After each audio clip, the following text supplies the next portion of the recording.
오늘 성경 말씀 사도행전 8장 1절에서 8절입니다. 제가 홀수 여러분 짝수 교독하도록 하겠습니다.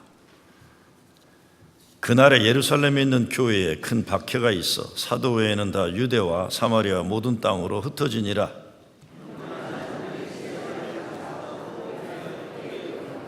사울이 교회를 잔멸할세 각 집에 들어가 남녀를 끌어다가 옥에 넘기니라.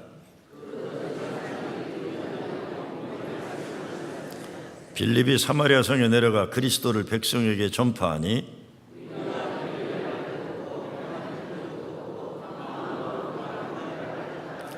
많은 사람에게 붙었던 더러운 귀신들이 크게 소리를 지르며 나가고 또 많은 중풍병자와 못 걷는 사람이 나오니 아멘. 제가 요즘 오늘날 교회가 나아갈 방향을 이야기할 기회가 있을 때마다 가장 많이 설교하는 내용이 오늘 본문 말씀입니다. 교회가 직면한 문제에 대해 말이 많은데 우리가 회복해야 할 목회와 선교적 과제를 오늘 말씀에서 우리는 찾아야 한다고 생각합니다. 8절 말씀 때문에 그렇습니다. 그 성에 기쁨이 있더라 그랬습니다. So there was great joy in the city. 영어로 그렇게 되어 있어요. 그 도시에, 도성에 큰 기쁨이 있더라 그랬습니다. 그 집안에, 그 교회에, 그 나라에 기쁨이 가득한 겁니다. 이 말씀이 꼭 우리에게 이 시대에 필요한 말씀인 이유는 아픈 사람들이 너무 많고 슬프고 어려운 인생의 현실이 너무 많기 때문에 너무나 절실한 내용입니다. 바로 그 사람에게 슬픔과 아픔이 아니라 기쁨이 가득하고 바로 그 가정에 기쁨이 가득해야 하기 때문에 오늘 성경 말씀이 정말 좋은 겁니다.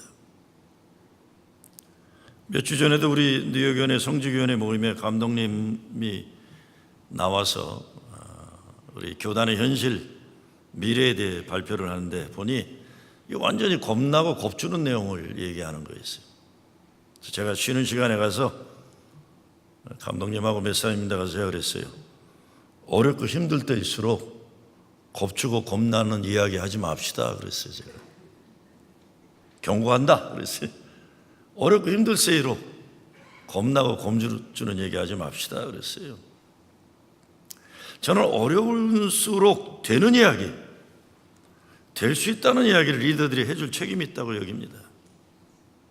무엇보다 사도행전을 보면 고난의 현실에 성령이 역사하셨습니다.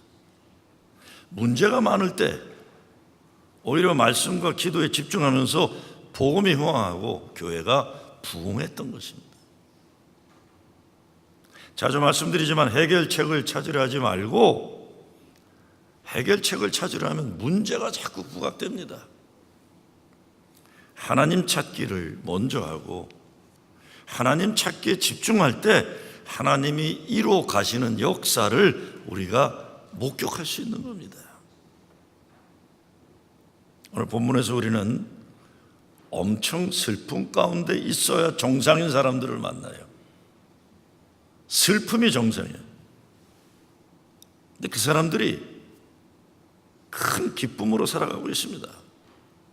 왜? 예수님 때문에. 슬프고 아프고 불행해하는 것이 정상인 사람들인데 부활하신 주님 만나게 되니까 기쁨이 가득한 삶을 사는 겁니다. 여기서 기쁨이 가득하다는 것은 하나님의 위로가 아니면 살아갈 수 없는 현실에서 하나님 때문에 행복하게 된 그것이라는 뜻이에요. 사람이 만들어내는 행복의 현실이 아니에요. 사람이 마음이 조금 바뀌니까 그렇게 느끼고 산다는 그런 게 아닙니다. 하나님이 사람의 삶의 현실에 침투하셔서 바꾸어 놓는 하나님의 역사를 통한 기쁨이에요. 지난 10월 16일 날 카나다는 마리아나 사용을 합법화했어요. 그래서 각 도시에서 축하하는 파티가 벌어졌습니다. 근데 제가 그날 카나다 몬트리올에 있었습니다. 방송을 들으니까 흥분을 감추지 못해요. 나는 카나다가 자랑스럽다.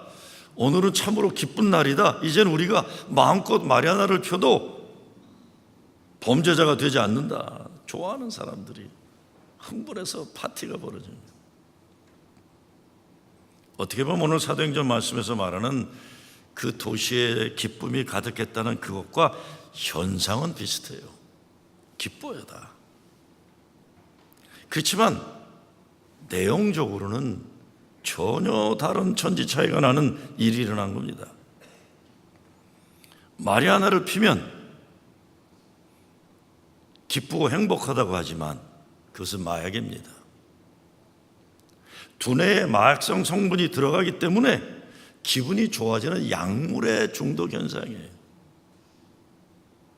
오늘 사도행전에서 말하는 기쁨은 죽음의 권세를 이겨낸 부활의 증인들이 경험하는 하나님 나라의 기쁨입니다. 바라기는 우리들은 물론이고 우리 자녀들이 마리아나 같은 마약을 통해 기분 좋다고 소리 지르지 않고 하늘에서 내려오는 기쁨, 죽음의 영향력을 이겨내고 부활의 승리를 체험한 기쁨을 살기를 소원합니다. 제 인생에 소원이 있다면 예수 잘 믿어서 행복한 인생 살다가 세상 떠나가는 날 하나님 행복했습니다. 땡큐. 감사합니다. 그리고 떠나는 거예요. 그리고 우리 애들한테 니들도 행복하게 살다 가라 이렇게 하고 싶어요. 예수 잘 믿고 행복하게 살아라.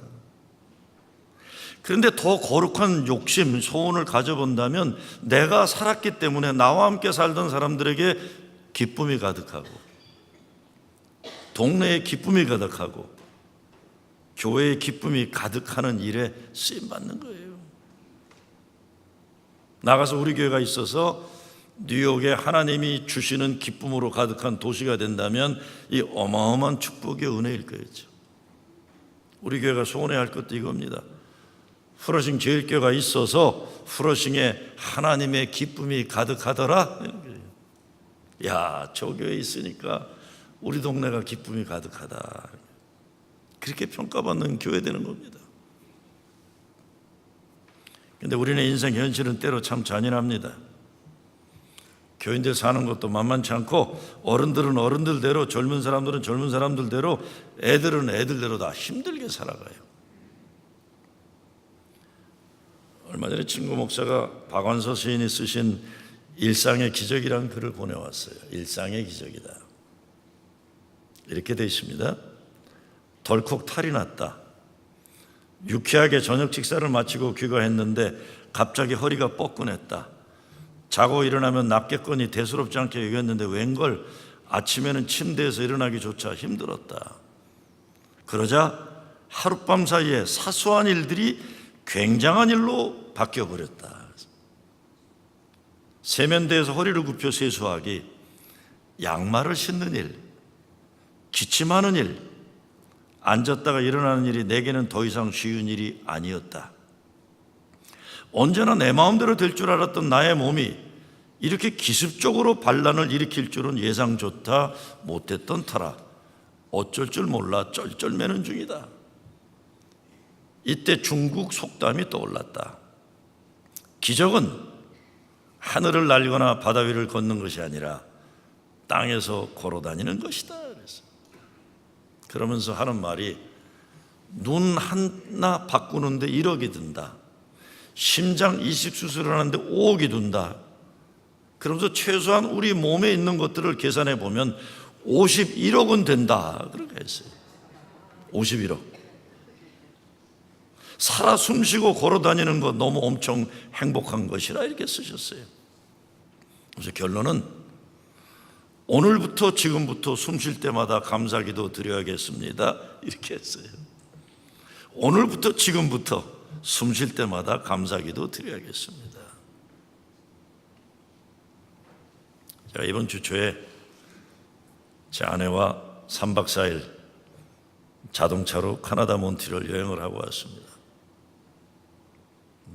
계획해서 멀리도 갈까 생각했는데 그게 계획해서 간다는 게 생각보다 또 비행기 타고 가는 것도 그렇고 렌트하는 것도 그렇고 에라 그냥 차 몰고 가자 그래서 갔어요. 여행을 하고 돌아오는 길에 제가 집사람한테 여행을 통해 깨달은 진리 하나를 말해줬어요. 내가 요번에 여행을 통해 깨달은 게 있다 그랬어요. 제가 이번 여행을 통해 터득한 인생의 지혜는 이제는 마음과 생각대로 몸을 움직이지 말자 그래요. 몸이 움직여주는 속도로 움직여야겠다 이거였어요. 그럴 만한 이유가 있습니다. 이 몬트리올에 이제 저녁이 됐는데 야 밤에 한번 나가서 놀자 그러고 나왔어요. 횡단보도를 건너야 하는데 신호등이 10초 사인을 주더라고요. 10초가 되면 빨간불이 된다. 그러니까 10초 안에 건너라 이렇게 돼 있어요. 그러면 판단을 해야 됩니다. 건널지 쓸지. 예? 무슨 말인지 아시겠죠? 근데 그 순간에 나는 뛰자 그랬어요. 집사람 손잡고 뛰자 그러는 순간 뭐가 쿵 하는 소리가 나더라고요. 뭐였을까요? 추풍 낙엽처럼 저희 집사람이 납작대로에 들어 누우신 거예요. 그래서 결국 여행 일정을 당겨서 집으로 돌아오고 말았습니다. 다쳤어요 이 사람이. 다쳤어요. 지금 내 나이가 뛰자 그러고 뛸 나이가 아니더라고요 보니까. 한 21초가 있으면 모르는데 10초밖에 안 되는 순간을 뛰자 그랬더니 이 사람이 그냥 갑자기 그냥 냅다 신장로에 그냥. 이제는 머리와 마음이 인정을 못하니까 몸이 다치는 거예요. 몸이 다치는 뭐 큰 다친 거 아니었어요. 그냥 오다가 알바니아 미국 좋더라고요. 아무데나 들어가도 고쳐주더라고요. 그래서 알바니아에 들려서 조치하고 다행히 또 제가 기도 세게 했는지 멀쩡히 걸어 다녀요. 우리네 매일매일의 삶의 현실도 박한서 선생님이 쓴 것처럼 아주 평범한 삶에 주어지는 모든 것들이 어마어마한 기적과 같은 은혜와 축복입니다. 여러분 우리가 점점 나이 먹으면요, 나는 뉴욕 프로싱에 연세 드신 분들 진짜 강심장이에요. 여기도 이제 15초 남았다 깜빡깜빡하자 그때부터도 지팡이 들고 천천히 가자. 야, 저 할머니 대단하다. 내가 지나가는데 다 서라 그러고 90 넘은 분들 워커 들고 다 지나가세요. 그러니까 장수예요. 우리 동네는 다 장수하세요. 사실은 신장로 건너가는 것도 박완서 선생님이 얘기하는 것처럼 어마어마한 기적과 같은 하나님의 은혜예요. 근데 오늘 성경 말씀은 그런 일상적인 삶의 어려움 정도가 아니라 죽음의 두려움 앞에서, 죽음의 잔인하고 오면한 현실 앞에서도 하늘에서 내려오는 기쁨을 살아가는 사람들에 대한 증거입니다. 오늘 말씀의 시작은 스데반 집사의 죽음 이후에 초대교회에 일어난 사건이에요. 스데반이 죽었어요. 그리고 나서 예루살렘에 있는 교회에 큰 핍박이 나서 사람들이 유대와 사마리아 모든 땅으로 흩어졌다. 1절에 그날에라고 한 것은 스데반이 죽고 많은 사람들이 크게 울며 슬퍼한 날이라고 했어요, 성경은. 그리고 3절을 보면 사울이 교회를 잔멸할세 이렇게 했어요. 영어로 Saul began to destroy the church 그랬는데 성경 말씀의 원어를 자세히 들여다보게 되면 집집마다 한 집씩 찾아다니며 예수 믿는 사람들을 잡아 죽이려고 했다. 치밀하고 집요한 사울의 의지가 여기 담겨져 있어요. 스데반 죽인 것으로 만족하지 않고 교회를 끝장내려고 한 거예요.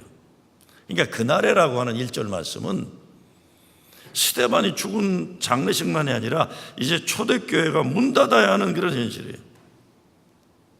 근데 초대교회가 끝나는 것 같은 그 순간에 거기에 하나님이 역사하셨는데 나중에 어떻게 됩니까? 사울이 사도 바울이 되는 어마어마한 거룩한 변화가 일어나는 거예요.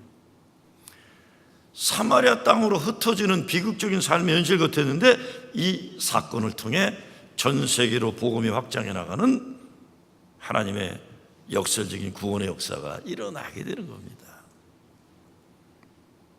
근데 바로 그날부터 4절을 말씀해 보면 그 흩어진 사람들이 두루 다니며 복음의 말씀을 전할세요. 그렇게 되니까 8절의 결론이 그 성에 큰 기쁨이 있더라. 그 큰 기쁨이 충만하게 된 결론의 시작은 큰 슬픔의 극치, 엄청난 핍박의 클라이맥스예요. 그 비극, 그 아픔, 절망의 소고기, 하나님의 은혜의 역사, 구원의 역사에 정점을 이뤄가는 겁니다. 어떻게 이런 엄청난 역사가 가능했습니까? 첫째, 어떤 삶의 현실에서도 하나님 약속과 말씀 믿고 살았다 이겁니다. 저는 여기에 참 큰 기쁨이 가득한 가정과 교회의 비밀이 담겨져 있다고 생각합니다. 죽었어요, 스데반이. 그래서 온 교회가 크게 슬퍼했다고 그랬어요.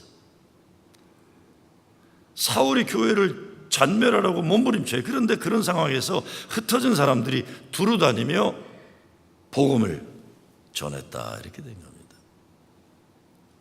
왜 초대교회 교인들이 아픔의 역사 한복판에서 좌절과 슬픔에 오래 머무르지 않고 흩어지면서 복음 전파에 집중했겠습니까?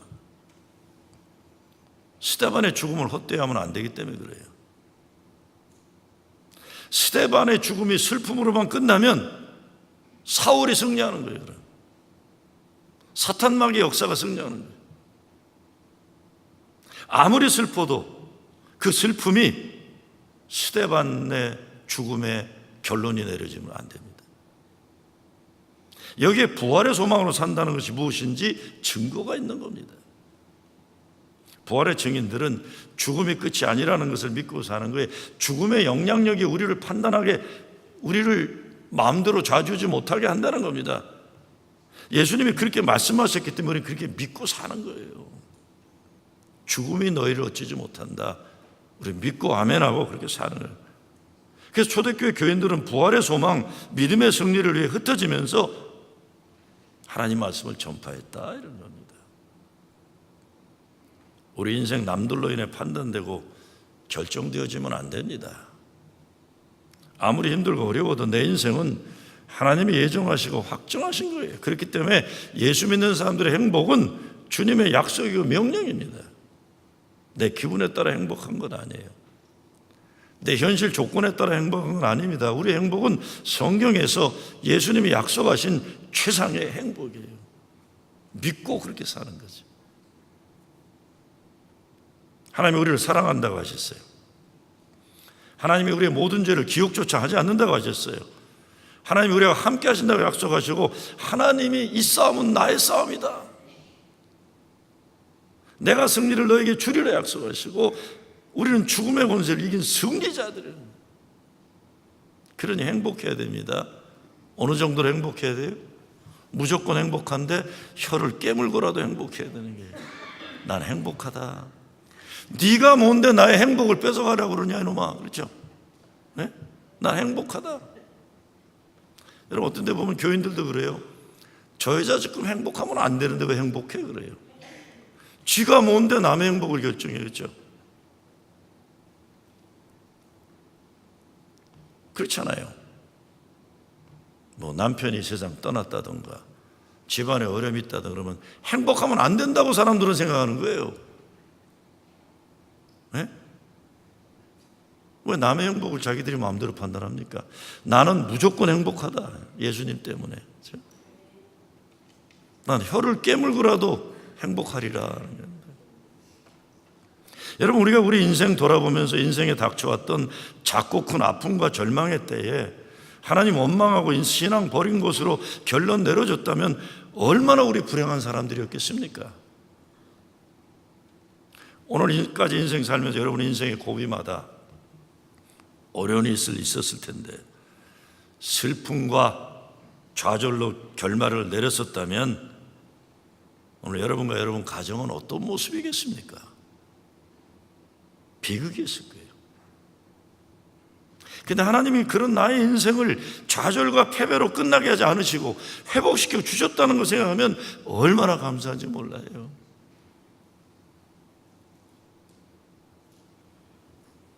제가 중고등학생들이나 젊은이들 많이 말하는 게 있어요. 어깨 펴라 그래요.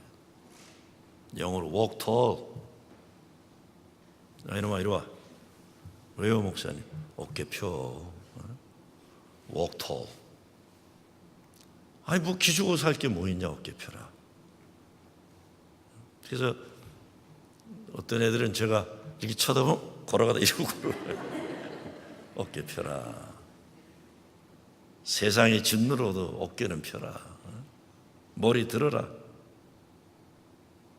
우리 모두에게 하나님의 슬픔과 좌절을 기쁨과 소망으로 바꾸시는 역사가 있었습니다. 예수 십자가 죽음이 분명했지만 예수 부활의 역사가 믿음의 사람들에겐 더 분명한 거예요. 더 분명해요. 마찬가지입니다. 스데반이 죽었지만 또 다른 성령 충만한 집사 빌립이 복음의 바톤을 이어간 거예요. 슬픔과 좌절을 끝내는 것이 아니라 다시 기쁨과 소망의 역사를 위해 그들에게 주어진 복음 전파의 사명을 회복하는 겁니다. 큰 기쁨이 그 성에 가득하기 위해 가장 먼저 전제되는 것은 복음 전파의 사명의 회복이에요. 초대교회 교인들도 사람인데 어찌 슬프고 두렵지 않았겠습니까? 그랬을 거예요.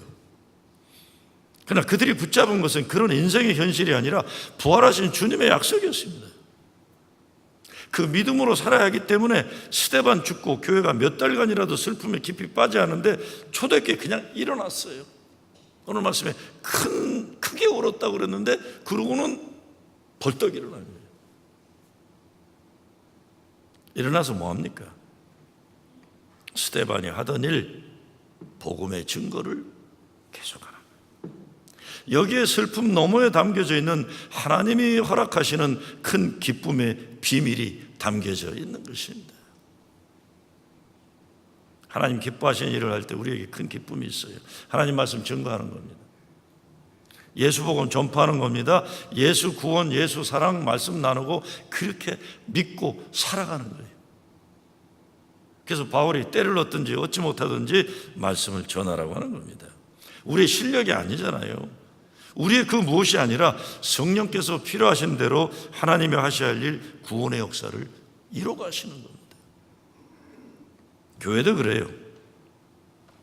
예수님 말씀과 약속 믿고 그렇게 사는 겁니다. 제가 요즘 많이 생각하는 거는 내가 할 일에만 집중하자는 거예요. 하나님이 하셔야 할 일, 성령님이 걱정하실 일은 내가 신경 끄자. 나는 내 일만 한다. 시편 46편에 너희는 잠잠하여 내가 하나님대로 알지어다 하셨어요. 사람은 사람이 할 일만 하면 돼요. 하나님이 하나님의 일을 하실 것이기 때문에 이런저런 문제가 있는데 내가 어떻게 해결할 것인지 고민하다 보면 머리만 빠져요. 마음만 복잡하고 근심에 빠지게 됩니다. 나는 내가 할 일만 하고 하나님이 하셔야 할 일은 그분이 하시도록 인정하고 순종할 뿐입니다. 난 하나님이 제시하시는 그것을 가면 되고 하나님이 명령하신 그 일을 하면 되는 거예요. 될 것인지 안 될 것인지 그건 내가 걱정할 일이 아닙니다.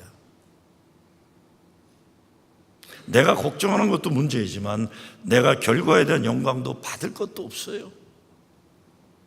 종의 할 일은 그저 충성할 뿐입니다. 충성할 뿐이에요. 두 번째, 사마리아로 가요. 마이클 그린이라는 사람이 쓴 초대교회 복음전도라는 책에 보면 초대교회에 일어난 역사는 여러 유형의 이방인들이 복음을 듣고 말씀의 호소력을 깨달았다는 겁니다. 그게 뭡니까?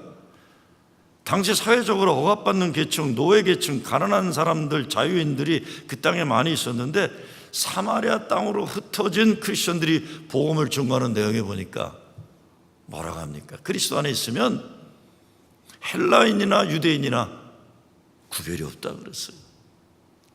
노예나 자유인이나 구별이 없다 그랬어요. 여자나 남자나 구별이 없다 그랬어요. 다 그리스도 안에서 동등한 존재들이다. 이것이 엄청난 혁명적인 복음의 선언이었다. 누구나 그리스도 안에 있으면 새로운 피조물이다. 정죄함이 없다. 누구나 하나님의 은혜에 동등한 축복과 은혜를 받을 수 있다. 죄인들에게 소망을 주고 운명적으로 평생 노예로 살던 사람들에게 희망을 주고 하나님 사랑과 은혜를 통한 거룩한 자기 발견을 가능케 했다는 것입니다. 초대교회 교인들이 세상 성공의 기회가 좋은 땅을 찾아 사마리아 땅으로 간 것 아닙니다. 계획한 것도 아닙니다. 유대 땅에 살다가는 더 많은 핍박이 닥쳐올 것이기 때문에 밀려서 도망간 겁니다. 그런데 그렇게 사마리아 땅으로 밀려난 사람들에게 성령의 구원의 역사가 능력으로 나타나는 거예요. 버림받아 밀려간 땅인 줄 알았는데 성령께서 그들에게 새로운 세상과 역사에 대한 소망을 준 겁니다. 어제 미국 교회에서 목회하는 30 중반의 젊은 목사가 뉴욕 목회에 대해서 꿈을 가지고 찾아왔어요. 그래서 내가 야 이놈아 뉴욕 걱정 말고 시카고나 잘해라 그래서 시카고에서 목회하기 때문에 여기 만만한 데 아니다. 이런 질문을 던지더라고요. 이제 30대 중반이 볼 땐 저는 이제 노인네잖아요. 그러니까 저한테 이렇게 질문해요. 목사님은 언제 깨달아야 할 걸 깨달았고 보아야 할 걸 볼게 되었습니까? 그러니까 언제 득도했냐 이거예요. 당신은 언제 득도했어 이거예요. 제가 웃으면서 그랬어요. 아직도 멀었다 그럴래다가 에이 그것도 괜한 겸손이고 땅에 자빠져 쓰러져 보고 나서부터 보이더라 그랬어요. 어느 날 내가 땅바닥에 자빠져 있는 나 자신을 보니까 그때 보이더라 그랬어요. 그리고 너도 좀 자빠져라 이놈아 그랬어요. 제가 그랬어요. 야 요즘 젊은 너희들 보니까 너무 안전빵으로 살아간다 그랬어요. 특히 우리 연합감독에 있으면 교단이 먹여준다고 생각하니까 이게 철밥통들이다. 목회를 잘하건 못하건 월급은 공무원처럼 다 받아먹으니까 이 울타리를 못 벗어나요. 그냥 주어진 그 울타리에서 공무원처럼 월급만 받아먹고 있는 거예요. 너희들도 안전지대를 벗어나서 땅바닥으로 좀 내려와야 된다 그랬더니 그렇지 않으면 안 된다 그래서 오늘 사마리아로 내려간다는 게 그 얘기예요. 5절 말씀이 초대교회 역사의 중요한 전환점입니다. 5절에 어떻게 됐어요? 빌립이 사마리아 성에 내려가 그리스도를 백성에게 전파하니 그랬어요. 오늘날 교회가 사는 길, 부흥하는 길이 여기에 있다고 저는 믿습니다. 사마리아로 내려가야 돼요. 예수님이 사마리아 사람들 사랑하고 빌립이 사마리아 땅으로 들어가 복음 증거한 것처럼 교회가 사마리아로 내려가야 됩니다. 나의 편리, 나의 이익을 계산하다가 망해요. 자꾸 높아지려고 그러고 세상 권력 해바라기처럼 바라보려고 그래서 교회가 망하는 거 아니에요. 예수님 사마리아 부르심에 순종할 때 교회는 살 수가 있다고 믿습니다. 우리가 넘어서기 힘든 게 뭐예요? 내가 싫어하는 사람들, 내가 무시하는 사람들. 사마리아는 같은 동족인데 민족의 지도자들은 바벨론의 포로로 갔고 남아있던 무지랭이들이 바벨론 사람들과 혼합이 되어가지고 70년 후에 돌아와 보니까 이 혼합된 사마리아 사람들은 민족의 지도자들을 그리워했어요. 저분들이 오면 우리가 제대로 사는 사람이 될 거라고 했는데 이 포로로 갔던 민족의 유대 지도자들은 무시하고 경멸하잖아요. 피가 섞였다고. 우리처럼 이게 뭐예요? 100% 퓨어 브리드가 아니라 피가 섞였다고 무시하니까 그때부터 이렇게 된 거예요. 근데 예수님은 뭐라 그래요? 사마리아로 가야 하리라. 사마리아로 가야만 한다. 내가 무시하는 사람들, 나와 문화가 다르고 생각이 다른 사람 속으로 들어가야만 살 수 있다는 겁니다. 그래서 초대교회가 결국은 성령의 인도하심으로 안전지대를 벗어나 선교의 현장으로 들어간 거예요. 억지로라도 들어가는 거예요. 내가 땅바닥에 자빠지는 실패의 경험인 줄을 깨닫게 될 때, 어떤 때 거기에 하나님이 은혜를 체험하고 성령의 능력을 받을 때가 있는 것입니다.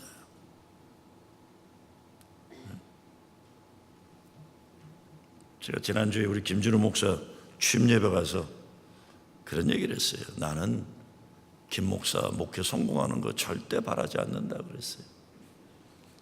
목회가 어려워서 콧물 눈물 쫄쫄 짜고 내 힘으로 안 된다는 그 경험을 하기를 바란다 그랬어요.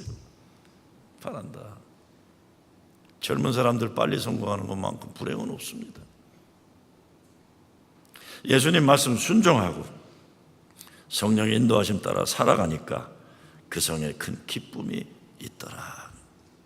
마지막, 더러운 귀신을 물리쳐야 합니다. 더러운 귀신은 하나님 말씀이 선포되는 곳에 물리침의 역사가 있는 거예요.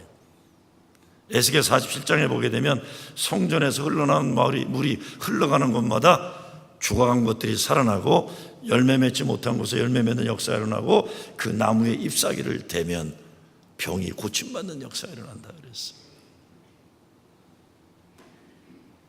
교회가 고인물이 되면 안 됩니다. 우리끼리 좋다. 이게 고인물이에요. 생명의 샘물이 생수의 강처럼 되어서 세상으로 흘러 들어가야만 합니다. 예수님 생명의 말씀을 흘러내려 보내야 중풍병자와 안전뱅이가 일어나는 고침의 역사, 회복의 역사가 일어나는 겁니다. 더러운 귀신이 물러나니까 오늘 본문에서 어떻게 됐다고 했어요? 중풍병자와 안전뱅이가 일어났다. 고인물이 되면 썩습니다. 생명수가 되어 흘러가야 하는 거예요. 헬라파, 유대파 집안 싸움하느라 시간과 에너지 소모하는 교회는 그런 교회, 사람 살리고 사랑하는 역사는 불가능한 거예요. 니파, 네파. 예수가 그리스도이심을 고백하는 성도들에게 더러운 귀신을 물리치는 능력을, 권세를 예수님이 주신다고 약속하셨어요. 귀신이 뭡니까? 사탄 마귀의 하수인이에요. 사탄 마귀가 하는 짓이 뭡니까? 하나님과 하나님의 자녀들 사이를 이간질하는 거예요. 그게 사탄 마귀의 짓이죠. 그러니까 하나님 사랑을 모르게 하고 하나님 은혜를 모르게 하고 하나님이 얼마나 그 자녀들을 사랑하기에, 완전한 사랑하기에 십자가 예수 그리스도 생명과 맞받고 마신 그 고귀한 존재됨을 모르게 하는 거예요. 우리 교회도 큰 기쁨이 가득한 교회가 되려면 더러운 귀신들을 물리쳐야 합니다. 우리들을 더럽게 만드는 모든 잡귀신들이 우리 교인들 가정에서 물러나야 되는 거예요. 여러분, 하나님 사랑과 은혜로부터 이간질하고 여러분의 삶을 아름답고 거룩하게 사는데 그것을 방해하는 더러운 귀신들은 무엇이에요? 말씀을 선포하고 말씀을 따르고 그 말씀의 능력으로 귀신을 물리쳐야만 합니다. 예수 이름으로 선포하는 거예요. 내 딸을, 내 아들을 하나님 사랑으로부터 이간질하는 마귀야 물러나라. 우리 가정에 짓누르고 있는 악한 마귀의 권세들은 물러나라 외쳐야 돼. 겁먹으면 하는 거예요. 이 겁먹으면 이때다고 달려드는 거 아니에요. 제가 자주 말씀드리지만 동물의 왕국 보세요. 짐승, 맹수들이 누구를 먼저 공격해요? 혼자 잘난치 하느라고 혼자 떨어져 있는 믿음의 공동체 이탈한 그 잘난치 하는 것도 잡아먹어요. 그 다음에 약자들이에요. 근데 약자들이라도 보호하는 공동체가 있으면 호랑이도 사자도 어쩌지 못하는 거예요.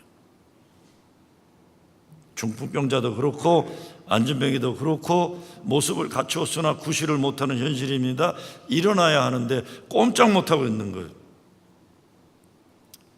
저는 중년 남자들이 좀 편하게 생각하니까 잘 나가는 사람들은 저를 어떻게 생각하는지 모르지만 좀 어려움이 있으면 저를 좀 편하게 생각하는 사람들이 좀 있어요.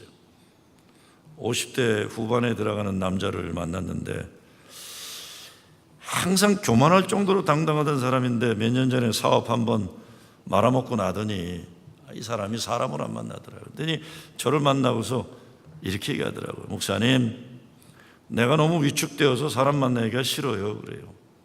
자꾸 수렁에 빠져요. 모든 생각이 부정적으로 되고 모든 사람이 자기를 무시하는 것 같고 욕하는 것 같고 깨어있는 시간 자꾸 마음이 무너진다고 그래요. 아유, 마음이 무너진다고 그러는데 내 마음도 아프더라고요. 그래서 제가 너 정신 똑바로 차려라 그랬어요. 너 지금 꼬부라지면 앞으로 일어나기 어렵다 그랬어요. 너 50 넘어서 꼬부라지면 그 다음엔 계속 꼬부라져 살아야 된다. 어깨 펴. 어깨 펴야 돼요. 여러분 그거 아세요? 사람들은 여러분 어깨 기죽는 거 보고 좋아해요. 왠지 아세요? 내가 잘났구나 확인하고 싶어서 그래요. 그런 사람들에게 기쁨을 주지 마세요. 당당하게 냉수 마시고 있으시는 거예요. 그냥 당당하게. 다른 거예요. 난 예수가 있는데 제가 경험해 보니까 알아요. 내가 진짜 어려울 때 생각보다 좋아하는 사람이 너무 많더라고요. 저 사람도 어렵네. 저 사람도 망하네. 나는 내 적군에게 기쁨을 주고 싶지 않아요. 난 당당하게 살아요. 난 진짜 어제도 청년들하고 얘기하다가 목사님은 왜 약한 사람한테는 한없이 약하고 강한 사람한테는 한없이 강합니까? 그래요. 내가 약자로 살아봐서 알아요. 난 강자들에게 그 기쁨 주고 싶지 않아요. 어깨 피고 사는 거예요. 어깨 피고. 그래서 제가 그 친구한테 그랬어요. 야, 너 어깨 펴라. 너 엄마 지금 여기서 꼬부라지면 끝나. 어깨 펴. 정신 바짝 차려. 그 나이에 한번 꺾이면 다시는 하기 어려우니까 꺾지 말라. 어떻게 그럴 수 있어요? 예수님 십자가 든든히 붙잡는 거예요. 그리고 일어나는 거예요. 여러분 정말 어른들이나 젊은이들이나 모두 더러운 귀신에도 속지 말고 중풍병에서 안전병의 현실에서 일어나야 해요. 무엇보다 오늘 본문을 보면 큰 기쁨이 충만한 역사가 큰 슬픔의 극치에서 일어나는 거예요. 일어나는 게. 이게 얼마나 좋아요. 왜 못 일어납니까? 우리가 성령의 역사, 말씀 안에서 이루어지는 역사, 성령이 주는 기쁨, 말씀 안에서 이루어지는 기쁨이 아닌 다른 것에 눈과 마음이 뺏긴 거예요. 우리가 속아서 그래요. 속아서. 그런 곳에 오래 머무르지 말고 그런 사람 오래 사귀지 마세요. 진짜 기쁨은 예수님이 마태복음에서 말씀하신 그 마카리오스 최고의 천국의 기쁨이에요. 딴 거 아닙니다. 교회도 그렇습니다. 하나님에게서 오는 기쁨이 아닌 것 잘하려고 하지 말아야 돼요. 그런 거 하지 말아야 돼요. 교회가 쓸데없는 거 자꾸 하지 말아야 돼요. 교회 와서 말씀 안에서 이루는 기쁨을 맛봐야죠. 다른 거 기대하면 교인도 본인도 힘들고 교회도 힘들고 금방 실망합니다. 교회가 예수 잘 믿을 때 주어지는 그 은혜와 믿음 아닌 다른 기쁨 줄 수도 없고 사람들이 좋아하는 세상 기쁨 교회가 줄 수 없어요. 목사에게도 말씀이 아닌 다른 걸 기대하면 서로 힘들어져요. 서로 힘들어져요. 교인들끼리도 말씀 나눔 아닌 다른 걸 기대하면 금방 실망하는 겁니다. 가장 큰 슬픔, 가장 큰 어려운 때 여기서 성령의 역사가 일어났습니다. 무슨 말입니까? 문제에 너무 집착하지 말고 문제를 뛰어넘어서 사마리아로 가는 거예요. 말씀을 전파하고 말씀 가운데 살면서 우리 삶이 승리의 부활의 증거로 사는 거죠. 기쁨의 비결이 여기 있습니다. 슬프고 어려울 일 있을 때 오히려 하나님이 내게 맡기신 거룩한 일을 더 열심히 하는 거예요. 주님 감사합니다. 이것이 참 행복 충만의 법칙이에요. 슬프고 아프고 그럴수록 더 말씀의 나눔과 말씀의 충만한 가운데 살아가는 겁니다. 순교 역사의 시작이 사마리아 땅을 넘어 땅끝까지 가는 세계 선교의 시작이 되었습니다. 이것이 예수 믿는 사람들에게 주어지는 엄청난 역설적인 복음이에요. 슬픔과 아픔의 때에 예수님 십자가 붙잡고 부활한 주님 만나야 합니다. 하나님 사랑과 은혜를 통해 여러분의 인생의 현실을 다시 재조정하는 거죠. 오늘 여러분의 삶에 어떤 슬픔과 아픔이 있어도 큰 기쁨이 가득하더라. 이 부활의 승리 역사가 임하기를 주의 이름으로 축원합니다.